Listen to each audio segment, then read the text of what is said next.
Bienvenue dans cette nouvelle vidéo. Vous avez devant vous le nouvel Amédée Gordini. Et n'en déplaise à certains, à la fin de cette vidéo, ma 4L elle va sortir 60 chevaux dans le moteur d'origine. Et ouais d'abord.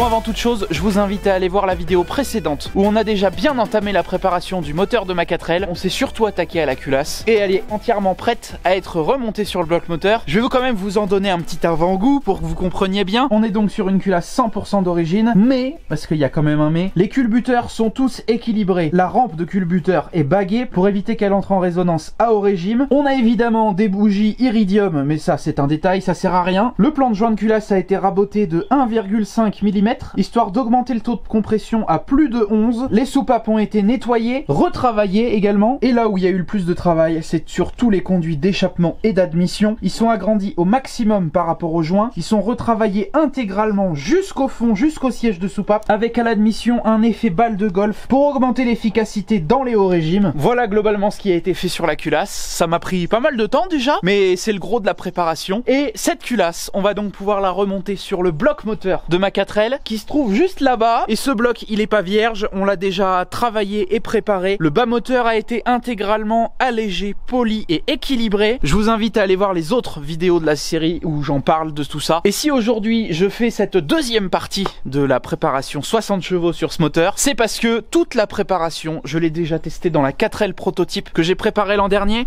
C'est une 4L qui a sorti 45 chevaux à la place des 34 d'origine, et la subtilité c'est que j'ai gardé le carburateur d'origine. Donc en fait j'ai simplement optimisé et travaillé le moteur pour qu'il sorte plus de puissance. Et donc sur cette base d'observation, je refais la même prépa dans mon autre 4L, mais cette fois-ci on met un carburateur plus gros pour atteindre 60 chevaux, qui s'apparente à peu près à la puissance des premières Alpines A110 qui étaient sorties à l'époque. Bon, tout ça c'est bien beau, mais la culasse elle est prête. Pour l'instant on n'en a pas vraiment besoin. Il y a d'autres choses dont il faut s'occuper avant, notamment monter un carburateur de Renault 5 GTL. C'est quelque chose qui est finalement plutôt commun sur 4L, qui permet de gagner facilement des chevaux. Et pour vous donner une idée, simplement en montant le carburateur de R5 GTL, donc un carbu 32 à la place d'un carbu 28, eh bien on passe de 34 à 45 chevaux, c'est-à-dire la puissance que j'ai obtenue dans mon proto. Si j'avais voulu ne pas me casser la tête à préparer le tout le moteur, j'avais simplement à monter ce carburateur et j'aurais eu mes 45 chevaux. Mais là est tout l'intérêt de cette vidéo, évidemment, c'est que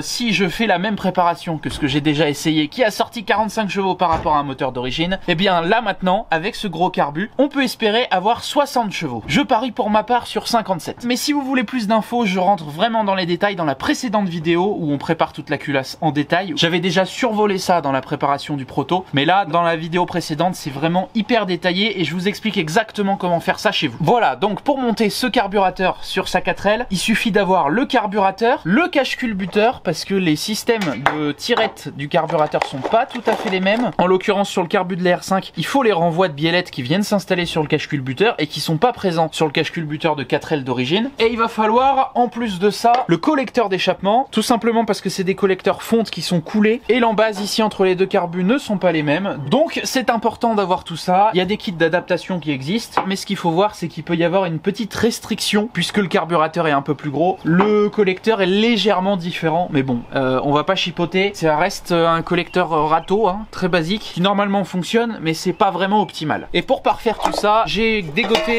également une boîte à air de carburateur d'origine. Je veux pas pour l'instant partir sur des filtres à air bidouillés, machin truc. Ça ira amplement pour les premiers réglages et puis normalement ça permettra d'avoir le bon flux d'air par rapport aux gicleurs qui sont déjà montés en interne dans le carbu. Et pour commencer, ce sera amplement suffisant. Voilà un petit peu le topo. Donc aujourd'hui on va déjà commencer par préparer l'ensemble du kit pour pouvoir le monter ensuite sur la culasse et sur le moteur. Il y a un petit peu de travail parce qu'évidemment c'est des kits qu'on récupère par-ci par-là, qui sont pas toujours en très bon état. Donc on va déjà commencer par nettoyer le cache-culbuteur et la boîte à air, mettre un petit coup de peinture. Là c'est déjà fait, mais petit flashback pour vous.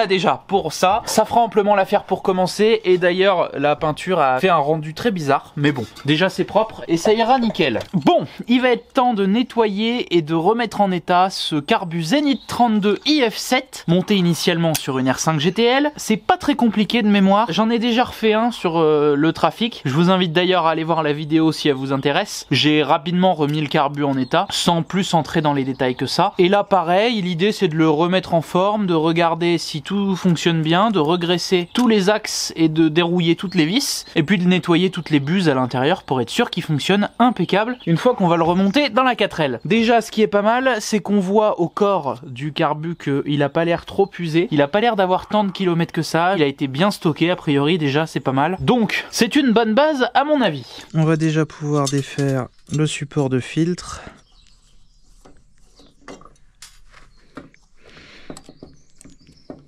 Tac. Et donc après on peut défaire toutes les vis.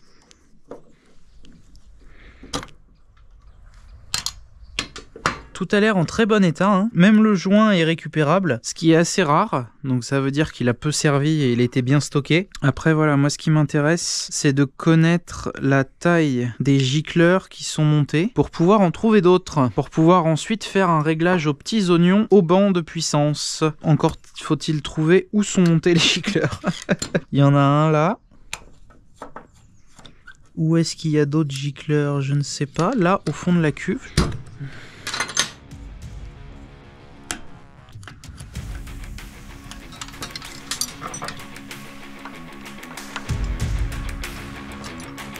Là, on a la vis de richesse. Ok.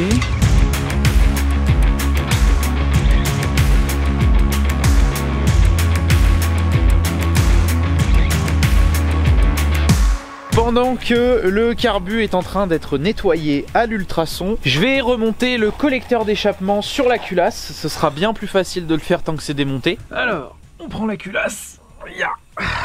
Ben, on va pouvoir retirer les boulons. Hop là. Pour bien dégraisser le plan de joint. Et on va pouvoir aller chercher un joint de collecteur. Petit. Hop là. Un joint neuf. Donc, ça va me permettre de revenir rapidement sur la vidéo que j'ai faite précédemment. Donc en installant le joint, on voit bien que la culasse épouse parfaitement les formes du joint. On peut faire pareil sur le collecteur d'admission et d'échappement. Quand on aligne bien le joint, il n'y a pas de marche nulle part. Donc c'est parfait, ça sera optimal.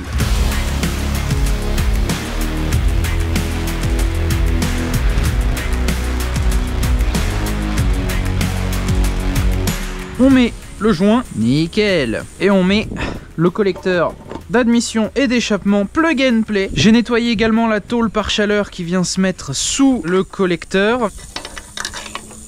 Alors sur chaque tige, je vais mettre un tout petit peu de graisse cuivrée. C'est une graisse qui, lorsqu'elle s'évapore, laisse un petit peu de cuivre. Et donc notamment sur les parties qui chauffent, c'est intéressant, ça permet que ça grippe pas. Pour les écrous au fond là qui sont carrément inaccessibles, je vais mettre les boulons qu'on trouve sur certains modèles. Des fois il y en a. C'est un boulon qu'on peut choper par ici avec une clé Allen. Donc c'est plutôt pas mal parce que a priori je vais devoir le redémonter un de ces quatre. Vous comprendrez pourquoi très rapidement. Si on veut un moteur qui fonctionne, autant dire que les collecteurs d'origine c'est pas les mieux. Donc il ira très bien pour commencer, mais ça risque d'être temporaire. Mais comme on dit, c'est du temporaire qui va durer un petit peu quand même. Et entre temps, j'entends que le carbu commence à cuire.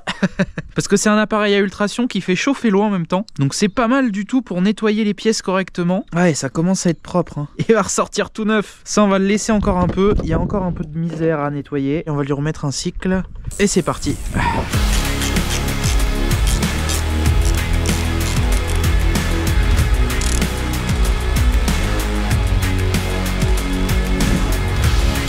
Ça c'est bon.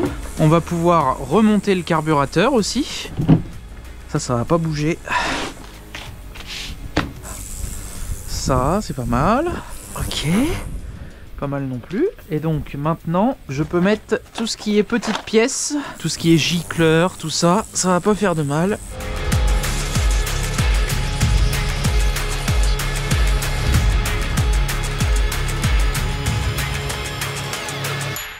Comme je suis en train de préparer le moteur. Il serait con de laisser le carburateur brut d'origine. Je me suis attelé à retirer les traces de fonderie dans les conduits de la culasse. J'ai retravaillé les culbuteurs pour qu'ils soient allégés, que l'ensemble du moteur fonctionne bien en harmonie et que le tout soit le mieux équilibré possible. Et ce serait con de laisser le carburateur d'origine. Il y a des petites choses qui sont possibles. Alors je pense que je vais apprendre des choses à certains, mais quand on dit qu'on a un carburateur 32 sur sa 4L, en fait c'est un peu du mytho, parce qu'en réalité ce qui définit la taille d'un carburateur, c'est ce qu'on appelle la buse Venturi qui se trouve juste là. Donc là il y a le filtre à air qui se monte en dessus et l'air passe ici, et par l'effet Venturi, donc c'est un principe physique qui fait que lorsqu'un flux passe dans un tube d'un diamètre plus gros et va dans un tube d'un diamètre plus petit, et tout ça sans marche, donc avec un cône, et bien le flux va accélérer dans ce cône, et à l'inverse, si le trou se réagrandit, le flux va ralentir. Et c'est par cet effet Venturi qu'en fait ça vient aspirer l'essence, donc l'air rentre, et par l'aspiration de l'accélération de l'air, et ben ça aspire l'essence en même temps. C'est le principe de base du carburateur, et donc cette buse en l'occurrence, dans un carburateur Zenith 32, c'est marqué ici en tout petit en fonderie, c'est une buse de 22. Et quand on regarde un carburateur d'origine 28 de 4L, et bien la buse est en 20, donc finalement la différence est pas énorme. Alors il y a quand même une différence notable, c'est le diamètre d'entrée d'air, donc forcément il y a plus d'air qui passe, malgré que la buse soit pas tellement plus grosse, mais finalement la buse en 22 c'est pas si grand que ça, et donc ce qui est possible de faire, c'est d'agrandir cette buse pour faire passer plus d'air. Donc dans le carbu 32, la buse elle est enfoncée en force, donc on peut la retirer. Sur un carbu 28 d'origine de 4L, malheureusement la buse elle est intégrée au carburateur, elle est coulée directement avec, et donc on peut pas faire grand chose si ce n'est aller la travailler directement dans le carburateur, mais il y a vraiment très peu de place. Donc en fait c'est un peu le problème du carburateur 28 d'origine de 4L, c'est qu'on peut pas gagner grand chose. Mais il y a quand même dans tous les carburateurs, au milieu de la buse Venturi, un petit trait de fonderie qu'on peut retirer, parce que mine de rien ça retire quand même un petit demi-millimètre on va dire sur le diamètre total, et ça peut créer des micro-turbulences, donc ça vaut le coup de l'enlever. Là sur ce carbu c'est un peu mieux, la buse peut se retirer. Voilà, c'est venu tout seul. Et donc voilà la buse du carburateur qui est du coup en diamètre 22. Cette buse, si je l'enlève, c'est pas pour rien, c'est que il y a un petit travail à faire dessus. Comme je vous l'ai dit, il y a déjà un petit trait de fonderie à l'intérieur qui est enlevable et qui va permettre de gagner un demi-millimètre on va dire de diamètre, mais on peut le voir aussi, cette buse en fait à son plus épais elle fait 6 mm, et donc vous me voyez venir, il y a moyen de gagner un petit peu. Et ces carburateurs Zenith 32, ils ont été montés sur plusieurs modèles, notamment le Trafic que vous avez déjà vu sur la chaîne, c'est exactement le même carbu. C'était monté aussi sur les Super 5 et sur d'autres voitures, et il y a eu plusieurs tailles de buses qui ont existé. Alors on peut soit en trouver, évidemment, à acheter, mais on peut aussi se la fabriquer en reperçant la buse et en recréant un petit peu cet effet Venturi. Donc cette buse la voici, le 22 est marqué juste en haut là. On voit la trace de fonderie et on voit comment c'est conçu. Et donc tout ça, eh ben, je vais tenter de l'améliorer.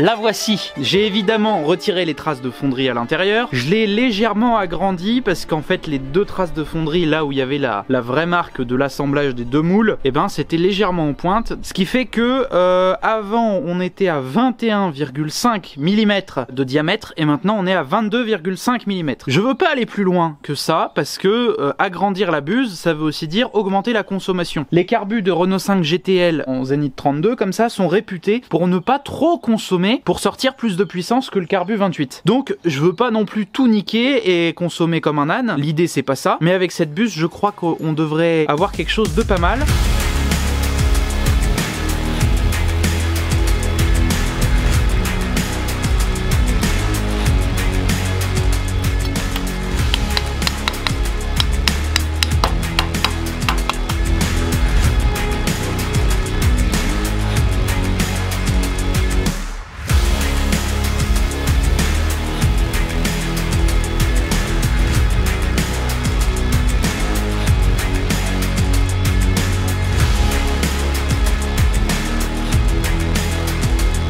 carbu est entièrement restauré, ça y est, tout est nettoyé, bien remonté, les joints sont neufs, c'est vraiment magnifique quand on regarde dedans. Mais bon, c'est bien que ce soit magnifique, mais j'espère que ça va vraiment bien marcher. Mais normalement, il n'y a pas de raison. Donc tous les mécanismes fonctionnent bien, la pompe de reprise également, le starter. On est sur un carbu qui est complètement neuf, ça on peut le dire. Après, petite précision quand même sur ce que j'ai fait au niveau de la préparation du carburateur. Si vous faites ça, il va falloir changer les gicleurs parce qu'ils seront plus adaptés. Alors sur ce carburateur là, le Zenith 32 IF7, il y a 2 gicleurs sur lesquels on peut vraiment jouer, en tout cas en changeant leur taille. C'est le gicleur principal qui se trouve au fond de la cuve derrière cette vis, mais également le gicleur de ralenti qui se trouve juste là à l'extérieur. C'est un carburateur finalement qui est plutôt pas mal pour le régler et changer ses gicleurs, il n'y a pas besoin de l'ouvrir. Après, au niveau des gicleurs, j'en ai évidemment commandé quelques-uns pour régler. Je sais pas quel diamètre il faudra en fonction du moteur là, je sais pas du tout, j'en ai aucune idée. Donc j'ai pris quelques tailles diverses et variées, et dans tous les cas j'ai ici un petit kit d'alésoir et de petits forets à gicleurs justement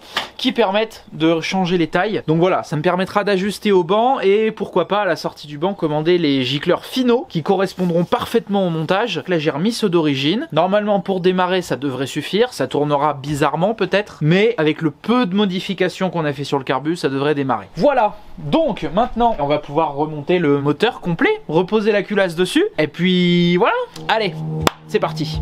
De retour sur le bloc, on va devoir démonter le cylinder bloc de ce côté-là. La vis est foirée et donc il n'est pas remontable, ce qui est assez embêtant. Donc voilà le problème, le boulon tourne complètement dans le vide, il se dessert plus du tout. J'arrive à enlever cette merde là, qui s'est foirée.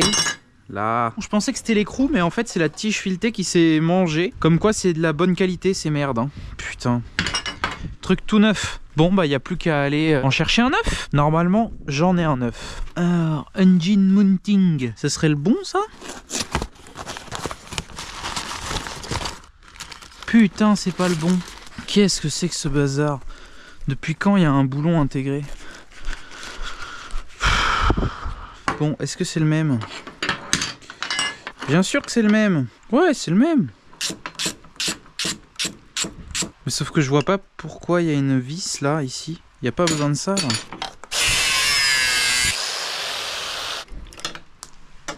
On peut le remettre. On prend la clé de 13.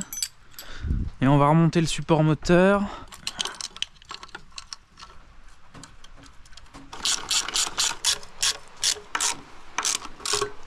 Le support moteur est changé, déjà c'est pas mal. Maintenant on va pouvoir remettre la culasse.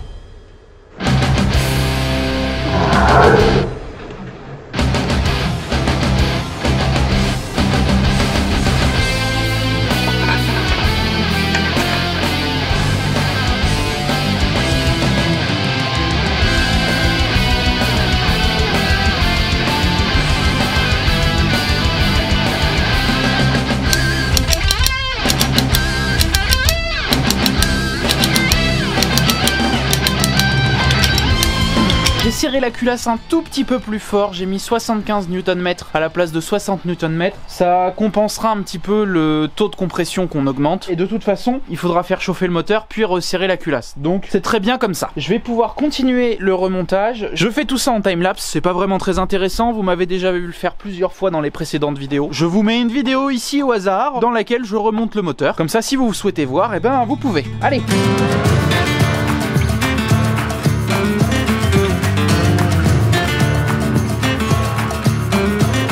Vous savez quoi? Ça fait une semaine que j'ai pas touché à la voiture et je sais plus du tout où on en est. Donc si ça se trouve, là ce qu'on va faire tout de suite, c'est totalement illogique par rapport à ce qui s'est passé avant. Et dans le meilleur des cas, bah, c'est complètement logique et ça suit les choses. Mais de toute façon, si j'ai oublié des trucs, on va y revenir forcément pour que ça redémarre. Donc pour l'instant, on va s'occuper de la 4L directement. Il y a 2-3 choses à changer et à améliorer pour pouvoir monter le carbu de Zenith 32 dans les meilleures conditions. C'est pas grand chose, mais il faut le faire. Donc je démonte ce qu'il faut et on attaque ça.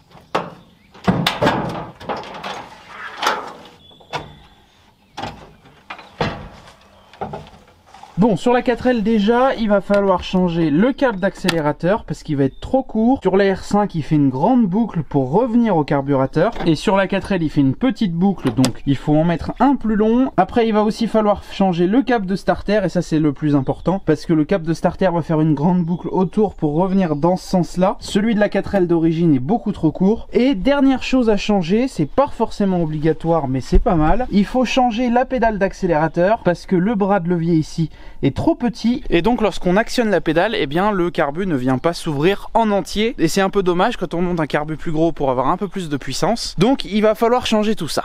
Pour la pédale, j'en ai acheté une, je pense il y a presque 3 ans maintenant. Je suis incapable de retrouver à qui je l'ai acheté. Je sais qu'il y en a plusieurs personnes qui ont fait ce genre de fabrication. Donc voilà à quoi ça ressemble, une pédale de 4L. Et la différence, c'est cette patte là qui est un peu plus longue. Alors dans les faits, il suffirait de rallonger la patte sur la pédale existante. Mais là c'était pas très cher et normalement ça fonctionne pas mal. Et puis la pédale est pas moche. C'est en inox, tout joli. Seul truc que j'avais un peu oublié, c'est que les soudures sont vraiment limite dessus. Après je pense que c'est pas facile à souder pour pas que les ensembles se soude, vu qu'il y a des pièces qui sont en rotation. Malheureusement il n'y a plus de gaz dans le poste à souder, donc je vais pas pouvoir reprendre les soudures, donc je croise les doigts, j'espère que ça cassera pas, mais honnêtement il n'y a pas de raison parce que j'ai jamais vu de retour particulier sur ces pédales là qui cassent, donc normalement tout va bien. Donc ça c'est pour la pédale, et après ça je suis sûr d'où ça vient, c'est de chez Véhicule Ancien. J'ai équipé le proto avec pas mal de pièces de chez eux et j'en suis très content, il n'y a eu aucune faille, donc je me suis permis de me rééquiper chez eux pour cette nouvelle préparation. On a donc un câble d'accélérateur tout neuf et un câble de starter de Renault 5.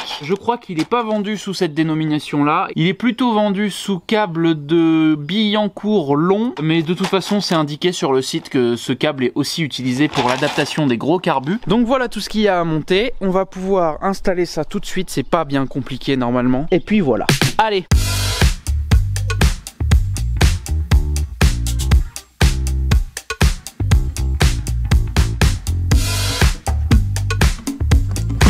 Ça déjà, c'est des faits. Maintenant la pédale. La pédale. Bon alors là, je vais avoir un peu de mal à filmer. Croyez-moi sur parole, je suis en train de desserrer les vis. Là maintenant, on fait tourner la petite patte pour désengager le tout. Ouais bon, on va tout enlever les vis. On va pas se faire chier, ça ira bien mieux. Impeccable. Et ensuite... on fait jouer la pédale pour la faire sortir. Voilà la différence de longueur des deux pattes. Alors je sais pas s'il faudra le mettre tout au bout pour qu'il y ait la bonne course, mais ça sera plutôt facile à régler après. Donc là, on refait pareil dans l'autre sens. Hop, ça y va parfaitement. Là on va serrer raisonnablement, histoire d'éviter de perdre la pédale. C'est pas mal. Du coup dehors on a toujours le même système, juste la tringle est bien plus longue, donc on va pouvoir fixer le câble d'accélérateur ici. Et justement, ce câble d'accélérateur, le voilà. Et avec ça, il y a tout un petit kit de pièces en acier qui sont refabriquées, plutôt que les pièces en plastique d'origine. C'est un kit qui est pas trop mal, je pense, pour faire quelque chose de bien. Donc ce que je vais faire, moi, c'est plutôt que d'utiliser le clips en plastique, qui se trouve quand même dans le kit, c'est d'utiliser la solution métallique. Tac. Là on peut le fermer. Maintenant on va avoir besoin de ça, cette rondelle qui vient se placer autour et cette petite goupille qui vient se mettre au bout.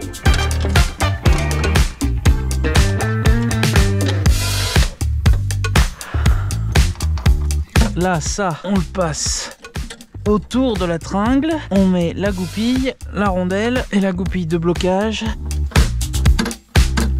Pour ce qui est du câble de starter, il n'y a pas trop de place pour vous montrer, mais voilà, ça s'adapte parfaitement à la place de celui d'origine, c'est juste clipsé, et après ça passe dans le tablier, et il ressort juste là, et là on a de la bonne longueur, qui va nous permettre de venir faire le tour du carburateur pour pouvoir le fixer dessus, et par rapport à celui d'origine, il y a une vraie différence. Voilà la longueur, il loge tout pile dans la caméra, donc c'est important de le changer, et ça malheureusement c'est, je pense, la seule chose qu'on ne peut pas vraiment bidouiller au niveau du carburateur pour que ça fonctionne. Donc voilà, il n'y a plus qu'à remonter tout ce qui est sous le tableau de bord et puis on en aura fini pour ces petites modifs. On va normalement pouvoir passer aux choses sérieuses.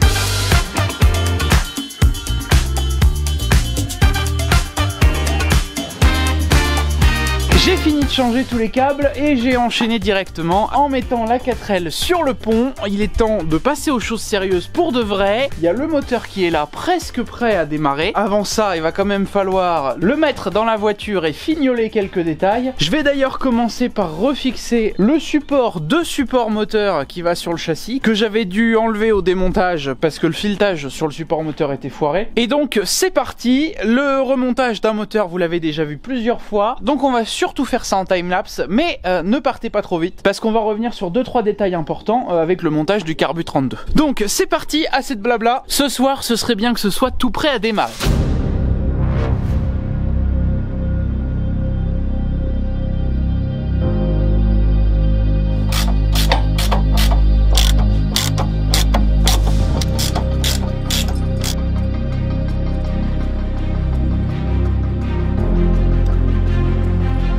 Sur les pipes du Carbu 32, il y a de nombreuses petites prises d'air qui permettent de brancher différentes durites qui vont au carbu, des retours de collecteurs et tout ça. Je sais pas exactement à quoi ça sert, il y en a sûrement une qui doit servir pour brancher un ajouteur comme sur le collecteur du Carbu 28, donc celle-ci. Mais je fais le choix de toutes les boucher et de pas les relier au carbu. Je pense qu'il y avait un petit T ici branché à ce niveau-là. Ça c'est une durite que j'ai rajoutée qui va aller directement dans le cache culbu ici pour récupérer les vapeurs. Donc voilà, c'est un choix que je fais moi, de pas monter les différents ajusteurs. Attention quand même parce que de pas les monter, ça peut fausser les réglages du carbu. Ça fait quand même mine de rien un petit filet d'air et quand on les bouche, ces orifices, ça peut fausser. Mais dans mon cas, comme je vais faire un passage au banc avec des sondes lambda pour bien régler le tout, eh bien on s'en fiche. Justement, le carbu sera réglé dans cette configuration là. Mais c'est important de le préciser et il faut bien les boucher, sinon ça va faire une bonne prise d'air qui risque de faire tourner votre moteur comme une patate.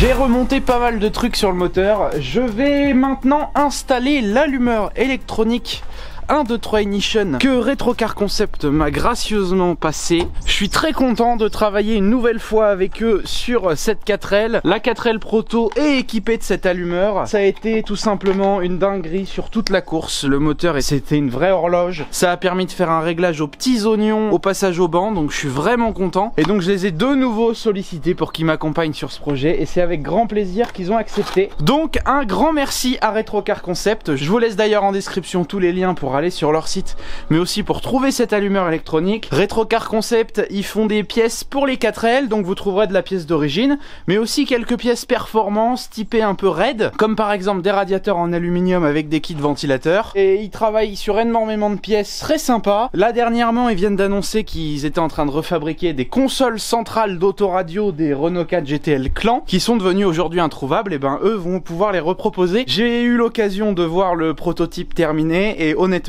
même pour un prototype, c'est vraiment magnifique. Donc voilà, si vous voulez aller voir toutes les pièces qu'ils font, n'hésitez pas à y aller. Et moi, eh ben, je vais installer cette allumeur électronique. Mais petite subtilité, je vais pas vous le montrer dans cette vidéo comment on l'installe. Ça fait presque 1 an maintenant que je vous promets une vidéo tutoriel de l'installation d'un allumeur électronique 1, 2, 3 Ignition dans la 4L. Je crois que c'est le moment de finir le tournage parce que je l'ai déjà bien entamé. Donc normalement, pas longtemps après cette vidéo, eh ben, vous allez voir sortir un petit tutoriel sur l'installation de cette allumeur parce que finalement c'est pas très compliqué mais il y a 2-3 trucs sympas à voir. Donc je l'installe sur le moteur et puis après il sera temps de démarrer.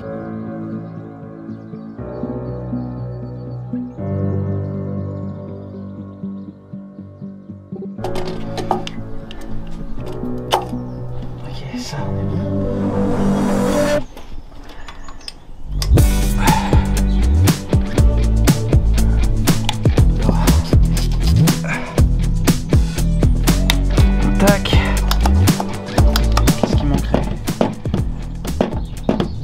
Premier démarrage, on va voir ce que ça donne, mais normalement ça devrait le faire. J'ai du coup pour l'instant mis juste la même courbe que ce que j'avais fait sur la 4L Proto. Le montage moteur est a priori quasiment le même, mis à part le carbu. J'ai monté le carbu, j'ai branché la dépression évidemment, l'arrivée d'essence, et puis voilà, normalement ça devrait le faire. On n'a pas mis de filtre pour l'instant, donc il va sûrement y avoir un peu trop d'air, mais bon, on va mettre un peu de starter, et puis ça va le faire.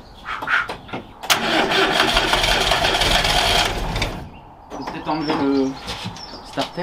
Ou accélérer un peu. Ouais, mais je peux pas accélérer, j'ai pas la pédale. Ah, Ah bah, tu me dis où que j'accélère. Bah là. Ok. D'accord. Ça, là. Vas-y, vas-y.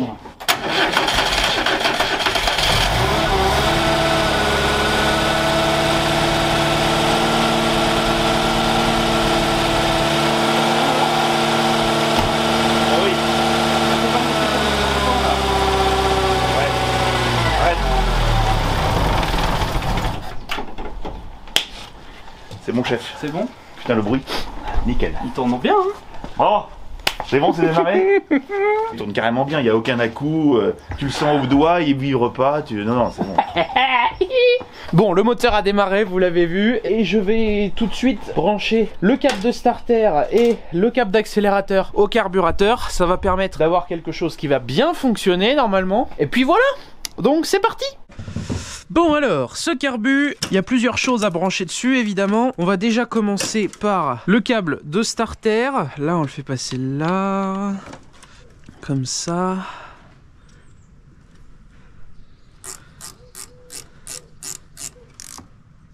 Ok, qu'est-ce que ça marche? Ça marche. On va couper un peu la tirette parce qu'elle gêne un petit peu. Ensuite, le câble d'accélérateur, on va le faire passer au même endroit que le câble de starter, comme ça on va pouvoir les attacher ensemble. Là, ce qu'on va clipser tout de suite, c'est ce qui va gérer la tension du câble. Être sûr qu'il se barre pas. On le place comme ça, on appuie. Ok. Bah là on est bon. Le câble, je le coupe là. Tac. Là, on fait passer au bon endroit, là-dedans. Et là, du coup, il va falloir mettre le câble dans ce trou-là. Et donc, il va falloir trouver un moyen de le foutre là-dedans. J'ai ma petite idée. Ça, je pense que ça y va. Ok.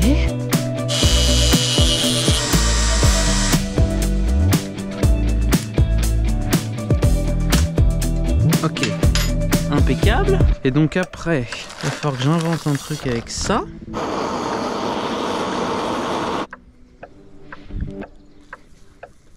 Donc il faut que je rentre le petit bitonio, je le passe entre les deux, je le repasse dedans. Putain, ça marche bien, hein. Waouh. Mon système est hyper opérationnel, hein. On est bon, ça me plaît là. Il y a assez de course dans la pédale. On va fermer le starter en attendant.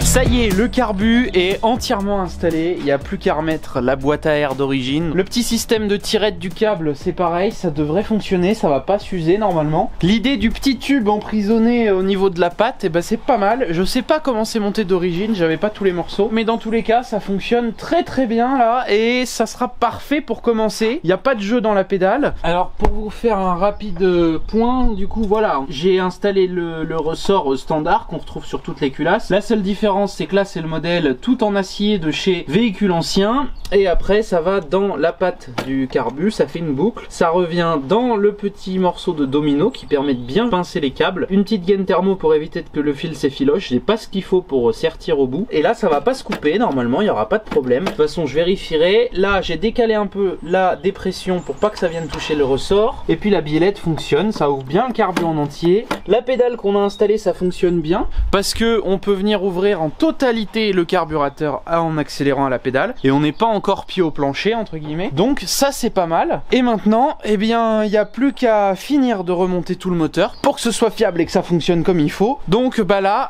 je vais faire un gros remontage, un gros fignolage, et puis bah on se retrouve une fois que tout ça c'est fait.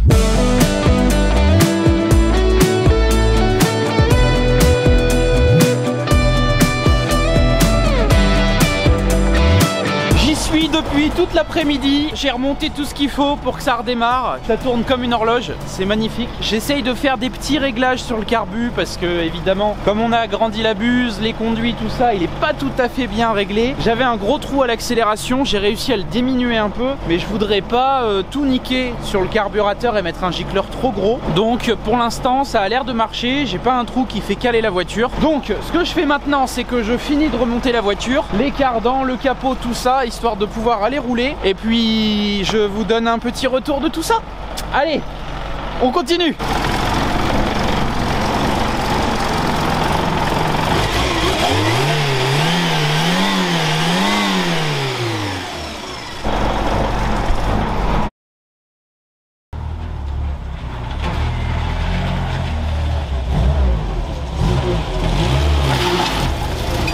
Bon, ça fait quelques jours que la 4L est remontée, j'ai fait presque 1000 km avec, je suis très content. J'ai osé partir quelques jours en vacances avec alors que j'étais même pas sûr que tout fonctionnerait. Et j'ai bien fait parce que c'est un pur régal et il n'y a eu aucun souci. Mais il y a quand même 2-3 petites choses que j'ai observées et on va s'en occuper maintenant. Parce que j'ai réservé le passage au banc dans 2 jours. Et donc avant ça, ce serait bien d'avoir résolu tous les petits soucis. C'est pas grand chose, mais ça va améliorer les choses. Bon, déjà de ce que je vois, c'est propre. Les petites choses auxquelles il fallait faire attention, eh ben c'est pas trop mal. Ça a pas tout pété. Non, pour l'instant on est bon. J'ai regardé un petit peu les trucs tricky. Là j'avais mis un petit bout de tissu dans du scotch sur la durite parce que ça vient toucher sur le support du cap de starter. J'avais peur que ça perce la durite. Pour l'instant ça a pas bougé. Donc si ça continue à rester comme ça, je pense que je retirerai le scotch avec la protection. Dans l'ensemble après on n'est pas trop mal. Ça fuit un peu par les vis de cache-culbut, mais ça c'est normal. Le système de câble, est-ce qu'il serait abîmé ou pas? Non, ça a pas l'air. Le montage a l'air de lui plaire pas mal et j'en suis très content parce que ça reste fluide. Ça marche très très bien, il y a une bonne course toujours, et puis les retours se font bien. Voilà pour une petite vue d'ensemble, et ben il n'y a plus qu'à bidouiller tout ce qui reste à faire. Alors, première chose, les bougies, à quoi elles ressemblent? Eh ben c'est pas mal, la tête est pas fondue. Après avec la couleur, là je pense qu'au ralenti c'est un petit peu riche. On aura des valeurs plus précises au banc, mais je pense que ça nous dira que c'est un peu riche à bas régime. Les bougies c'est ok. Ensuite la tête de Delco, je vais quand même en chercher une neuve au cas où. Alors dans le magasin, je crois que c'est ça. Donc là, ce dont je suis en train de m'occuper, c'est pas primordial en réalité, mais dans la mesure où on a mis un taux de compression qui est assez énorme, le jeu qu'il peut y avoir dans la tête peut faire décaler de 1 ou 2 degrés quand même. Je sais pas si je vais arriver à vous la montrer là. J'ai ce jeu là, mais c'est uniquement dans la tête de l'allumeur, et je pense que ça peut décaler de 1 ou 2 degrés en fonction de la position. Et dans la mesure où j'ai un taux de compression qui est assez énorme, j'aimerais bien être sûr que c'est normal entre guillemets. Donc j'ai une autre tête là, et je vais essayer de voir si avec celle-ci il y a moins de jeu ou pas. Non, il y a toujours le même jeu, donc ça doit être un jeu fonctionnel. Donc je me suis inquiété pour rien. Le jeu dans l'allumeur, il n'y en a pas en fait. C'est juste un jeu fonctionnel normal. Après on peut vérifier vite fait le niveau d'huile qui est magnifique. Donc la tête de Delco, on est bon. Les courroies, on va regarder quand même. Je regarde que les colliers touchent pas, il n'y a pas de vis qui touche, rien. Donc bah écoutez, hein, on va laisser comme ça, c'est parfait. Avant tout, on va s'occuper de la fuite d'essence. Je vais me faire un peu de place. Et je vais vous montrer 2-3 bricoles que j'ai fait. Donc le capot, bah, j'avais plus la rondelle centrale, donc je m'en suis fabriqué une. Il y a quand même un trou assez énorme au centre là. Donc ce que j'ai fait, bah, c'est que j'ai pris un bout de bavette plastique. C'est comme un gros bout de chambre à air. Et puis j'ai mis une rondelle en aluminium par dessus. Et ça permet de bien serrer le truc, c'est étanche. Alors ça touche pas, il n'y a pas de vibrations bizarres qui font que voilà, ça pète. Là c'est toujours branché. Ça a l'air bien hermétique. Donc ce qui fuit, c'est cette petite rondelle là, juste au cul du carbu. Ça suinte, je sais pas si on le voit sur mon doigt, mais c'est humide. Alors pas que la 4L consomme énormément, hein. Je l'ai pas ressenti à la conso. Je consomme même moins maintenant qu'avant. Donc honnêtement c'est pas mal. Là j'ai calculé sur 1000 km en roulant à moitié sportivement on va dire. Je suis à 7,5 litres au 100, ce qui est carrément bien sur un moteur de 4L. Et si justement je peux réduire un petit peu avec cette petite fuite, c'est pas mal. Alors évidemment on fait gaffe parce que là ça va couler sur le carbu. Bon alors maintenant, what is the problem?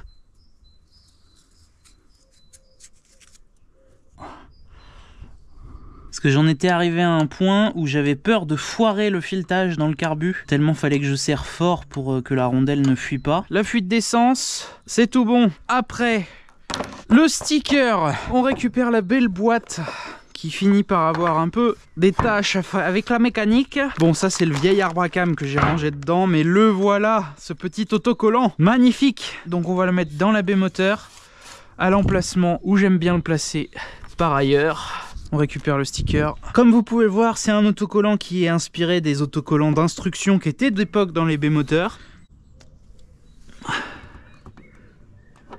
Renault préconise Elf, et ben moi je préconise un arbre à cam de Renault 5LS Made for L 9 dans sa 4L pour avoir quelque chose qui fonctionne du tonnerre. C'est pas beau ça? Oh là là.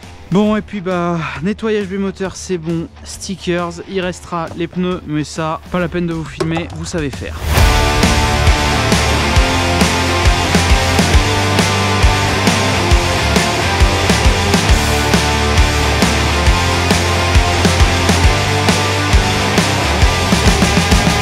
La 4L est fin prête pour passer le passage au banc. J'adorerais vous faire là tout de suite un petit essai pour vous montrer à quel point elle marche, mais j'ai envie d'attendre le passage au banc parce que j'ai clairement l'impression qu'elle manque un tout petit peu de patate. Et donc après le passage au banc, évidemment, on va aller faire un petit tour pour vous montrer un petit peu à quoi ça ressemble une vraie 4L. J'avoue quand même que je flippe un petit peu pour le passage au banc. Je vous vends 60 chevaux, mais ça se trouve il y a plus.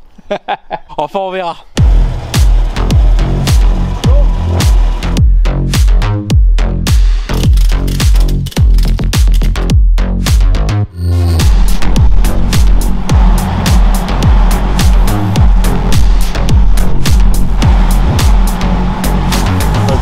chevaux et 80 Nm. 57 chevaux.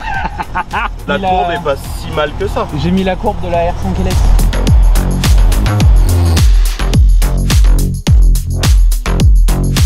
Là on s'approche vachement d'une prépa d'origine sur le moteur qui donnait 64 chevaux. Okay. Avec l'arbre à cam qui est dedans, le carbu. Au niveau des volumes d'air et d'essence qui rentrent, on est à peu près là-dedans. D'accord. Donc je pense que là la courbe en fait elle correspond. C'est une courbe d'origine mais qui correspondait pas par contre sur la plus petite prépa. D'accord. Parce qu'il n'y avait pas assez d'essence. Il n'y avait pas assez d'essence, ouais. Pour vous préciser un petit peu ma pensée, là je suis en train de me rendre compte que finalement, eh bien, les résultats qu'on a obtenus c'est proportionnel aux données de la R5LS. C'est-à-dire que la R5 en 1289 cm3, elle a 63 chevaux et 96 Nm. Et en proportion par rapport à ces chiffres, sur le moteur 1108, si on fait exactement la même prépa, eh bien on devrait obtenir 55 chevaux et 82 Nm. Dans la réalité, c'est pas tout à fait proportionnel, mais les résultats obtenus lors du premier tiers vont plutôt dans ce sens-là, ce qui fait que du coup, la courbe d'allumage d'origine de la Renault 5LS, eh bien correspond pas mal au montage actuel de la 4L. Ce qu'on peut faire pour que ce soit rigolo aussi pour ta vidéo, est-ce que tu veux la tirer au banc? Je monte à côté de toi. Et toi tu la tires au banc. Ouais mais on peut hein. C'est le moment. Si ça te fait plaisir, on peut hein. C'est quoi, faut juste que j'accélère? Je vais t'expliquer. Comme ça c'est chouette, tu règles la voiture, tu la passes au banc. Tu vas passer la première, tu vas rouler normalement. Première, deuxième, jusqu'en troisième parce qu'on la tire en troisième. Ouais.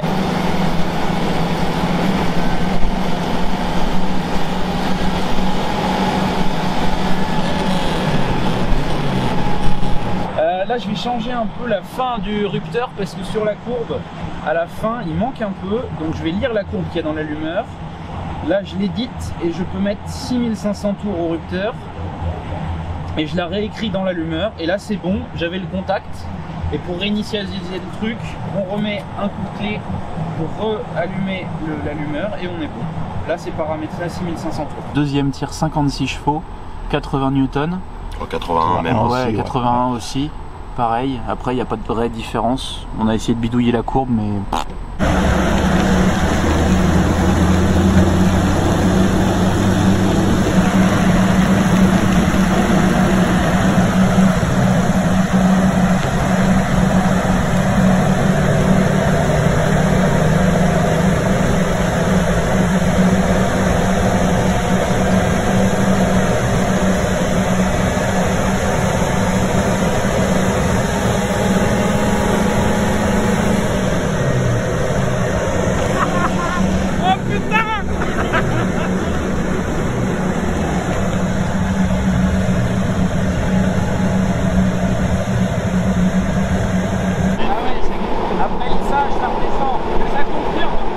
Donc là je vais réduire un petit peu le gicleur de ralenti parce que sur la courbe il y a un creux là donc ça peut jouer.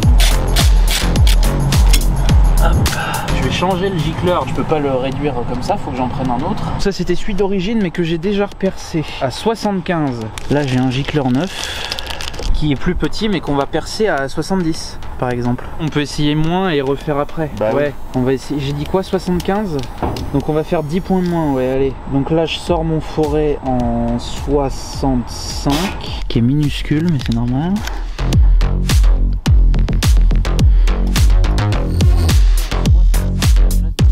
Par contre elle va peut-être tourner un peu comme une patate, va peut-être falloir régler la ralenti.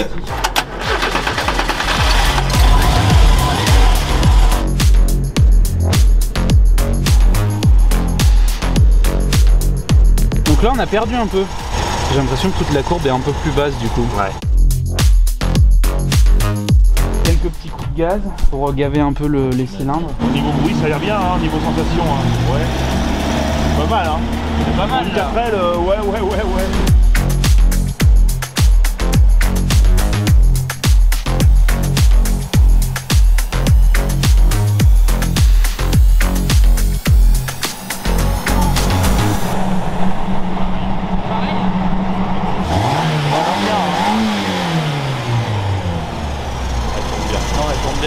C'est une horloge.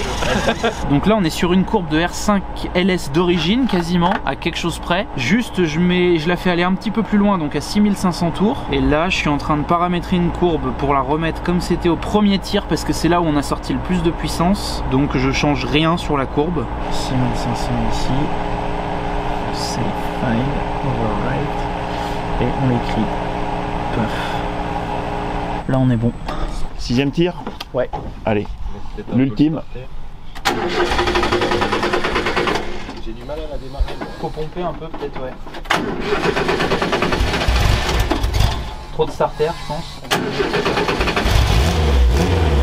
On voit qu'il connaît sa voiture. Ah, j'ai fait 70 000 km avec.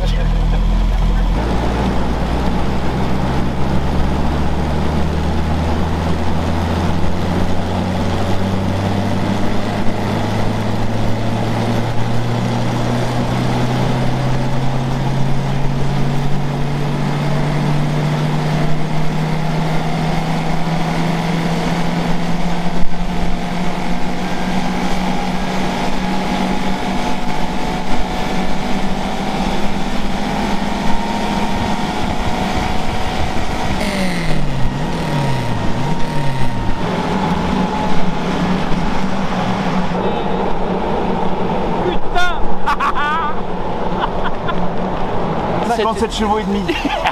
Et les demi-chevaux comptent. Oui, les demi-chevaux comptent.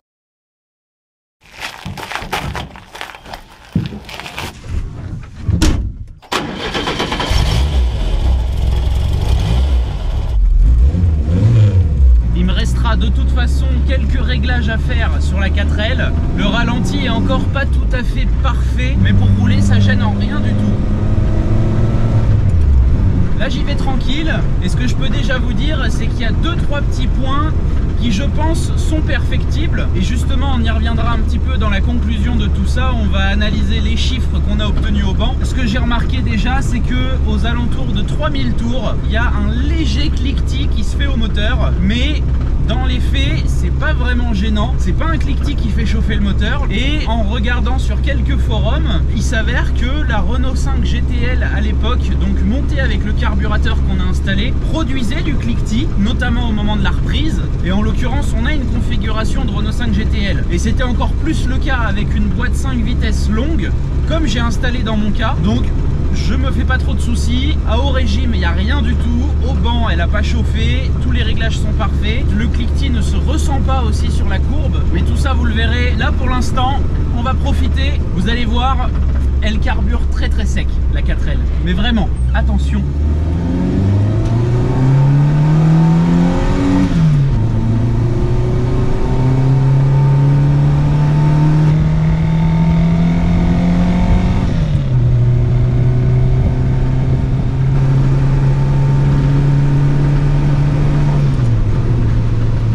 C'est incroyable, ce bruit de moteur est juste fou. Ça prend les tours. Alors justement on l'a vu au banc, à partir de 6000 tours tours, les soupapes s'affolent. Donc ça voilà, c'est une petite amélioration qui peut être faite. Au-delà de 6000 tours, je pense qu'on n'a pas les puissances optimales.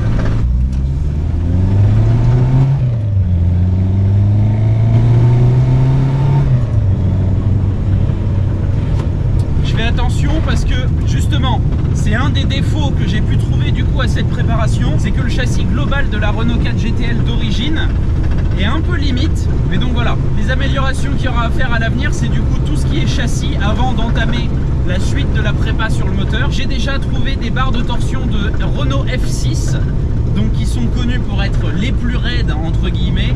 On va pouvoir monter aussi une barre stabilisatrice à l'arrière pour aider le train arrière à pas disparaître. On va évidemment monter des bons amortisseurs. Ceux qui sont montés actuellement sont un peu fatigués en plus. Et puis je vais en profiter en même temps que tout sera démonté pour revoir les freins.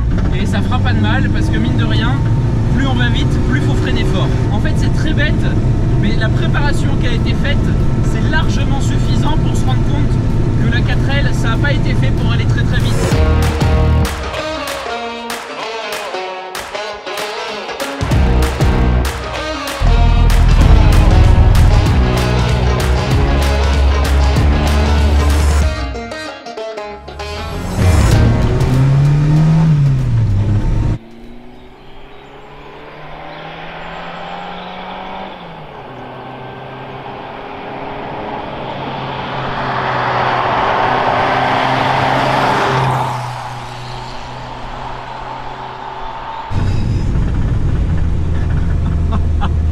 Honnêtement, c'est plus une 4L, c'est magnifique.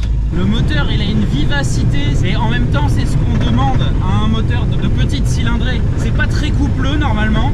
Là, c'est le cas. À bas régime, ça peut manquer un petit peu. Mais par contre, dans les tours, c'est un moteur qui est... Et je peux même vous proposer un 0 à 100. On est à 0 et c'est parti.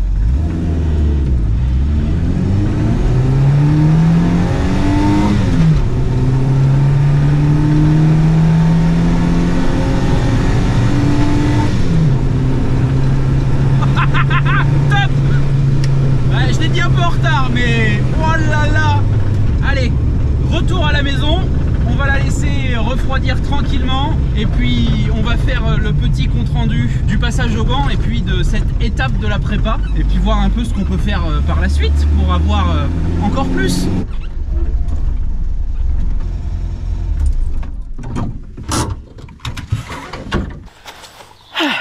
Je vais pas vous mentir, ça donne un petit peu chaud tout ça. Et d'ailleurs, je porte le t-shirt de la Made4L Racing Team. T-shirt qui est évidemment disponible sur made4l.fr. C'est les t-shirts que j'ai sortis à l'occasion des 24h 4L 2023 de Pipriac. Donc voilà, si vous en voulez un, il en reste encore quelques-uns disponibles. Donc n'hésitez pas à aller sur le shop pour vous en prendre un. Bon, pour revenir sur la prépa actuelle de la 4L, honnêtement, on est très bien. Vous l'avez vu dans les essais, ça n'a plus rien d'une 4L. Hein. Pour vous donner les derniers détails des réglages qu'on a effectués sur la voiture, au final, on a donc laissé la courbe d'allumage de la Renault 5 LS d'origine. Juste, j'ai permis à la courbe d'aller un petit peu plus loin dans les tours, donc à 6500 tours. Donc j'ai fait que le pic d'avance à l'allumage aille jusqu'à 6500 tours également. Et après, pour le réglage du carburateur, malheureusement cette fois-ci, la sonde lambda elle ne fonctionnait pas. Donc on n'a pas pu avoir les lambda en temps réel. Par contre, on a quand même réglé le carburateur à la couleur de la bougie et puis au dessin de la courbe évidemment. Le réglage, je pense qu'il est pas mal. Pour les gicleurs qui sont montés, dans mon cas, je vous le donne quand même parce que je sais qu'il y en a qui vont me demander. On est ici sur un gicleur principal en 140 et un gicleur de ralenti en 65. D'origine, ce carbu, il était en gicleur principal en 110 et en gicleur de ralenti à 56. Évidemment, je vous donne ces tailles de gicleur, mais ça ne vous sert en fait à rien puisque c'est parfaitement appairé à ma préparation. Et en plus, sur mon carburateur, j'ai retravaillé la buse Venturi. Donc, ne vous fiez pas trop sur mes résultats. Mais ce qu'on voit quand même, c'est que quand on prépare un moteur, il faut forcément à un moment donné injecter plus d'essence et plus d'air pour que la détonation dans la chambre de combustion soit parfaite. Voilà pour ça. Maintenant, dernier petit point également qu'on a pu voir avec le gars de chez Shiftech. Ce qui peut être pas mal sur la 4L, c'est déjà de mettre une huile moteur au top qui permet de réduire évidemment les températures de fonctionnement, mais aussi d'avoir une meilleure lubrification et grâce à ça, on peut grappiller quelques newtons de couple et quelques chevaux normalement. Alors je sais pas si ça se comptera en chevaux sur une 4L. Il m'a en plus conseillé un additif, le Mecaron P18, à mettre aussi bien dans le moteur que dans la boîte de vitesse. Donc ça, c'est des choses qu'on testera pour les prochains passages passage au banc, je vais faire mes vidanges de toute façon. Et bien en plus, comme j'ai bien tartiné pendant 1500 km, on va aller vérifier dans l'huile s'il n'y a pas des petites choses qui traînent qui pourraient nous faire peur. Mais a priori tout va bien. Donc voilà pour tout ça. Et maintenant on va donc pouvoir passer à l'analyse de la courbe du passage au banc. Alors du coup, ces courbes toutes fraîches, elles sont juste là. Ce graphique il regroupe l'intégralité des passages au banc viables qui ont pu être faits pendant cette mise au point. Et ça c'est la courbe du passage au banc qui a sorti le plus de puissance, le dernier passage, là où tous les réglages avaient pu être faits aux petits oignons. Donc on va aller regarder ça de plus près quand même. Évidemment, comme j'ai déjà pu vous en parler, la 4L elle est passée plusieurs fois au banc déjà. Et donc si vous voulez un petit peu une analyse détaillée de chacun des précédents passages, n'hésitez pas à aller voir les vidéos précédentes. À chaque fois j'ai refait le point sur la préparation qui avait été faite dans la vidéo et sur les étapes précédentes. Cette fois-ci évidemment qu'on va faire un parallèle avec la prépa précédente, mais en fait ça veut trop rien dire parce qu'il y a eu énormément de choses de faites dessus, mais bon, ça peut quand même donner une idée. Les courbes, les voici donc. Le dernier passage au banc, on a donc sorti 57,5 chevaux et 80 Nm de couple. C'est pile ce que j'avais parié, donc c'est impeccable, mais comme vous l'avez vu, on n'a pas les 60 chevaux. Tout ça, ça s'explique simplement, et j'en ai parlé déjà dans la vidéo précédente, sur ce moteur, le collecteur d'échappement et la ligne sont d'origine, il n'y a pas eu de travail qui a été fait dessus. La ligne est légèrement plus grosse que d'origine avec un silencieux un petit peu plus libre à l'arrière, donc ça circule un peu mieux, mais au niveau du collecteur on est encore sur le râteau d'origine et forcément les flux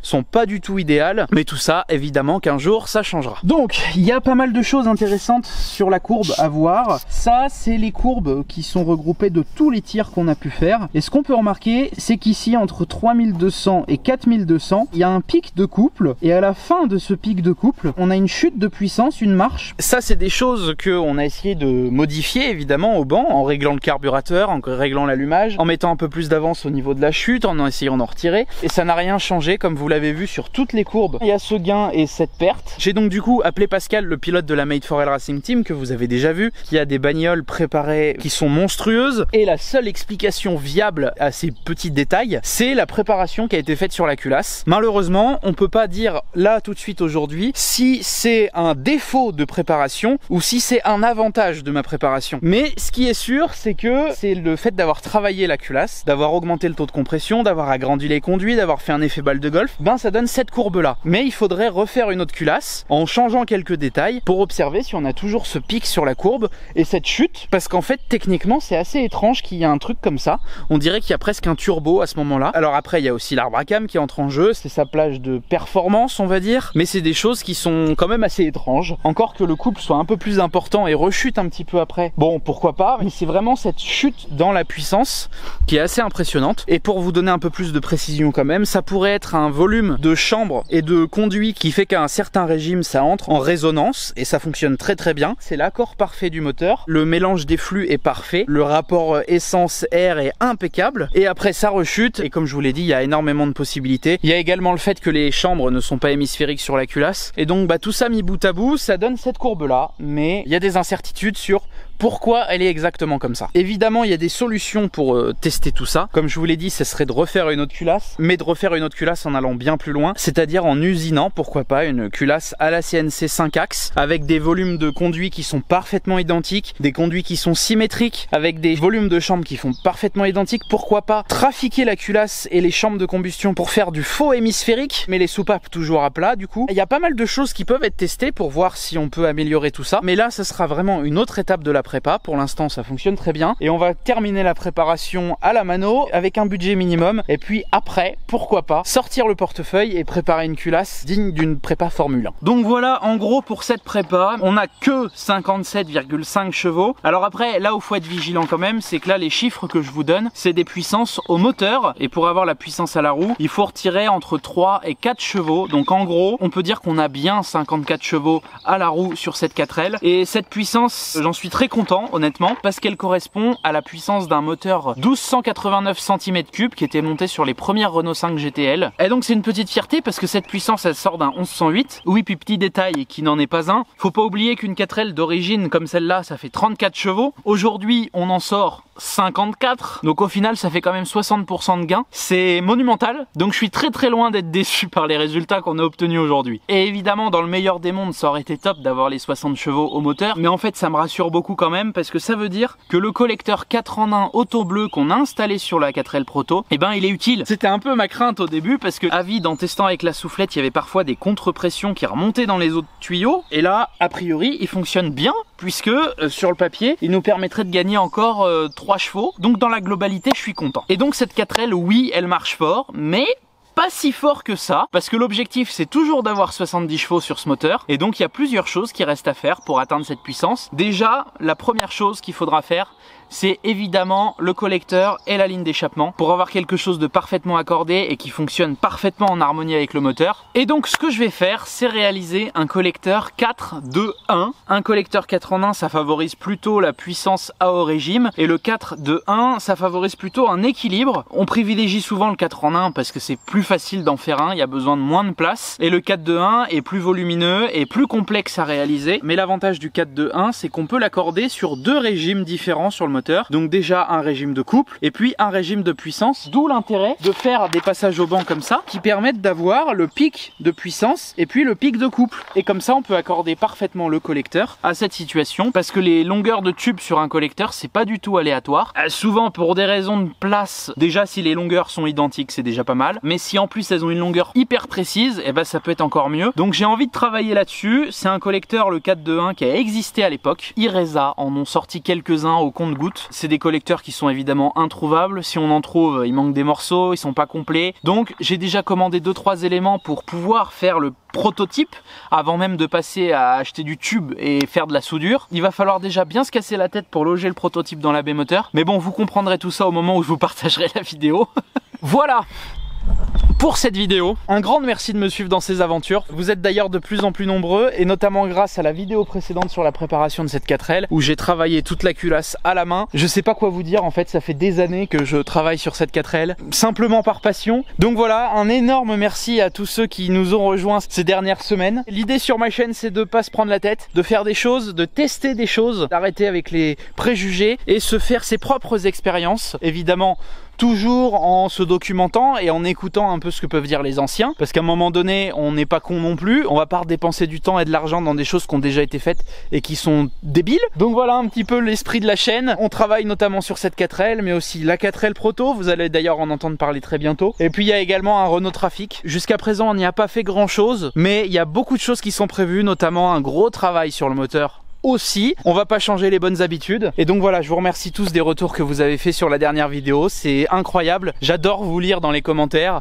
Et puis je vous remercie aussi pour l'accueil que vous avez fait au timelapse de la 4L prototype qui résume toute la préparation de la voiture de A à Z que j'ai entièrement préparé. Depuis un peu plus d'1 an sur YouTube, là je vis un super moment, et sur ce bah moi je vous dis à très bientôt. N'hésitez pas à aller sur made4l.fr, le site de ma marque de pièces performance pour les Renault 4L. Vous pourrez y retrouver pas mal de pièces qui sont installées sur cette 4L, notamment l'arbre à cam de Renault 5LS 9, mais aussi des kits de rotules, de levier de vitesse pour guider précisément le passage de vos vitesses. Enfin voilà, n'hésitez pas à y faire un tour, et puis rendez-vous aussi sur Instagram pour avoir en avant-première toutes les bêtises que je fais sur mes 4L. Sur ce, bah c'était Charles-Henri,